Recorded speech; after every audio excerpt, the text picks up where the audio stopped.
Hey guys! Welcome back to the channel. Today we will be talking about long-run aggregate supply. Let's get started. Long-run aggregate supply, or LRAS, represents the total number of goods and services that an economy is capable of producing in the long run at full employment and with resources used efficiently. Here is what the long-run aggregate supply looks like. The long-run aggregate supply curve is vertical at full employment, which is represented by the letters YF, and shows that there is no relationship between the price level and real GDP output in the long run. At both high price levels and low price levels, real GDP output will always be equal to the full employment level of real GDP output. Let's focus more on the full employment part of this definition. This full employment level of output is equal to the long-run potential real GDP from the business cycle graph that you may have learned about in another lesson. You may have learned about full employment in a previous unit.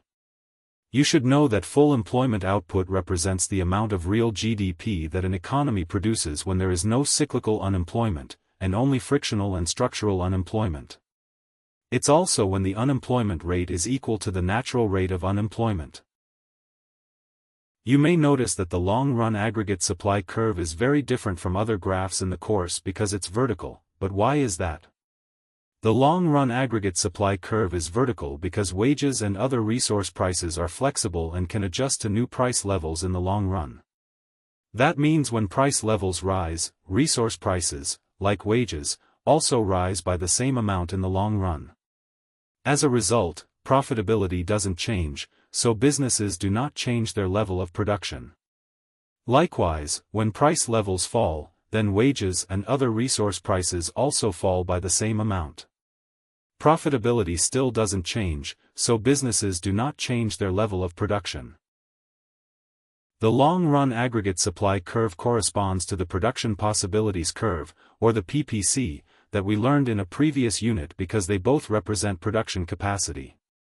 They both show the maximum sustainable capacity and the amount that can be produced at full employment.